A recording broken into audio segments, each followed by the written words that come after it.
జాగృతి నుండి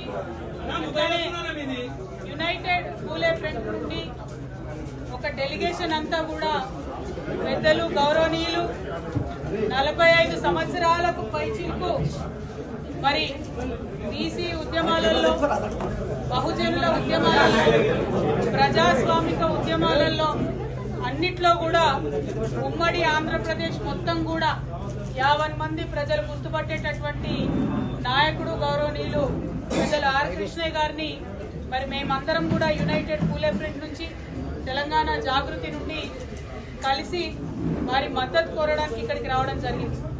మీకు తెలుసు గత 2 సంవత్సరాలుగా కూడా మరి కామారెడ్డి డిక్లరేషన్ ఏదైతే కాంగ్రెస్ ప్రభుత్వం ఇచ్చిందో దాన్ని అమలు చేయాలని చెప్పి మేము పెద్ద ఎత్తున పోరాటం చేస్తూ ఉన్నాం.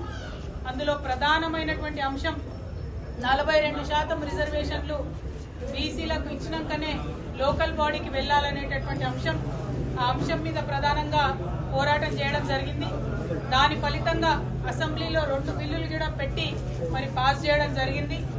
ఇవాళ అసెంబ్లీలో బిల్లులు పెట్టి పాస్ అయిన తర్వాత కాంగ్రెస్ పార్టీ రాజ్యాంగంలో ఉన్నటువంటి ఆర్టికల్ 243 క్లాజ్ డి ప్రకారం గవర్నమెంట్ ఆర్డర్ అంటే జీవో ఇచ్చి 42% రిజర్వేషన్లు ఇచ్చి ఎన్నికలకు వెళ్లేటటువంటి ఆస్కారం ఉన్నది. కానీ ఇక్కడ ఉండేటటువంటి కాంగ్రెస్ ప్రభుత్వం తమ యొక్క బీసీల ప్రేమను కేవలం మాటల వరకే పరిమితం చేస్తూ చేతలలో చూపించకుండా అవకాశం ఉండి కూడా మరి రిజర్వేషన్ కల్పించకుండా నెపం మొత్తం మేము బిల్లు పాస్ చేసినాం, రాష్ట్రపతి గారి దగ్గరికి పంపించినామని చెప్పి నెపమంతా కూడా రాష్ట్రపతి గారి మీద తోసేసి బీసీలకు రిజర్వేషన్ ఇవ్వకుండా ఎన్నికలకు వెళ్లేటటువంటి ప్రణాళిక రచించడం చాలా శోచనీయం. రేపు కేబినెట్ సమావేశం జరుగుతున్నది. ఆ కేబినెట్ సమావేశంలో లోకల్ బాడీ ఎన్నికలకు సంబంధించి మరి నోటిఫికేషన్ ఇస్తారని చెప్పి ప్రభుత్వం లీకులు ఇస్తున్నటువంటి సందర్భాన్ని చూస్తున్నాం. మరి అందుకోసమే పెద్దల కృష్ణయ్య గారిని కలిసి ఈ యొక్క ప్రజా వ్యతిరేక విధానాన్ని తప్పకుండా మనందరం కలిసికట్టుగా ఎదుర్కోవాల్సినటువంటి అవసరం ఉన్నది. రాష్ట్ర కేంద్ర ప్రభుత్వాల మీద ఒత్తిడి పెంచాలంటే ప్రజా ఉద్యమాలే దానికి మార్గంగా కనిపిస్తున్నాయి.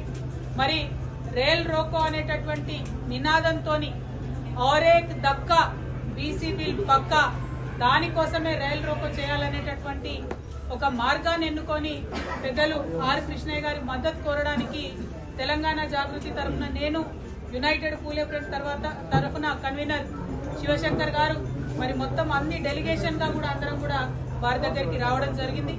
మరి వారిని మేము రిక్వెస్ట్ చేస్తా ఉన్నాం, మీరు ఇన్ని సంవత్సరాలు ప్రజా ఉద్యమాలు నిర్మించడం వల్ల ఇప్పుడు ఏ పెద్ద నాయకుడిని చూసినా ఆర్ కృష్ణయ్య గారు ఉత్తరం ఇస్తేనే మేము హాస్టల్లో చేరి చదువుకున్నామని చెప్పేవాళ్ళు ఈ రాష్ట్రంలో ఉమ్మడి రాష్ట్రాల్లో అనేక మంది నాయకులు ఉన్నారు.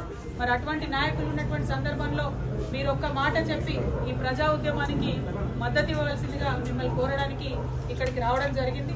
పెద్దలు ఆర్ కృష్ణయ్య గారిని మాట్లాడవలసిందిగా నేను విజ్ఞప్తి చేస్తాను.